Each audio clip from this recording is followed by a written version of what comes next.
तर 1 सप्टेंबर पासून लाखोंच्या संख्येनं ओबीसी बांधव मुंबई जमणार असल्याचं लक्ष्मण हाकेंनी म्हटलं। ओबीसी म्हणजे हे आम्ही 1 सप्टेंबरला सरकारला दाखवू असं हाकेंनी म्हटलं।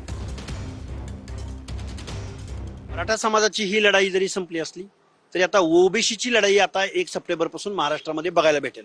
कारण मराठा समाज ओबीसी मध्ये आल्यानंतर ओबीसींना आता ओबीसी हा क्लासच तुम्हाला दिसणार नाही। ओबीसी संपलाय। आता ओबीसीच्या रकान्यात फक्त मराठा किंवा कुणबी येणार आहे। मनोज जरांगेनं आंदोलन केलं काय, नाही केलं काय, गेला काय, राहिला काय, त्यानं शिव्या दिल्या काय, आईमाई काढली काय, आम्हाला ट्रोल केलं काय, आम्हाला देणं घेणं नाही। आमचं ओबीसीचं 1 सप्टेंबरचं आंदोलन होणार होणार होणार।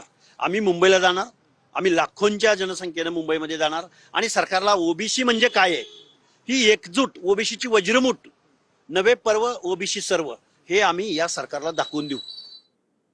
तर पुण्यातील लक्ष्मीनगर पोलीस स्थानकाचे वरिष्ठ पोलीस निरीक्षक रवींद्र कदमांची बदली केल्यानं स्थानिक नागरिक नाराज झाले आहेत। रवींद्र कदमांच्या चांगल्या कामांमुळे परिसरात अवैध धंदे बंद झाल्यानं काहींना अडचण झाली, अशी प्रतिक्रिया स्वातंत्र्य दिनाच्या कार्यक्रमामध्ये एका महिलेनं दिली। रवींद्र कदमांची बदली झाल्यानंतर डोन मर्डर होणार असल्याची धक्कादायक माहिती देखील महिलेनं दिलेली आहे। लक्ष्मीनगर सुधारला होता, ते लोकांना बघूशी झालं नाही।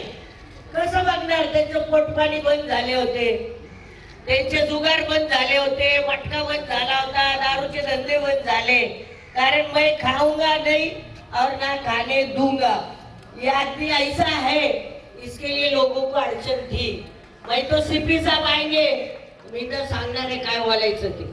मी तयारीतच आहे। आज दुपारी 11 वाजता सीपी साहेब यावं, मी बोलणार आहे। मी पहिल्यांदा असा अधिकारी पाहिलं का महिलांना घेऊन चालणारा। आज परत या पोलीस स्टेशन मध्ये महिला आल्यात, काय काम आहे?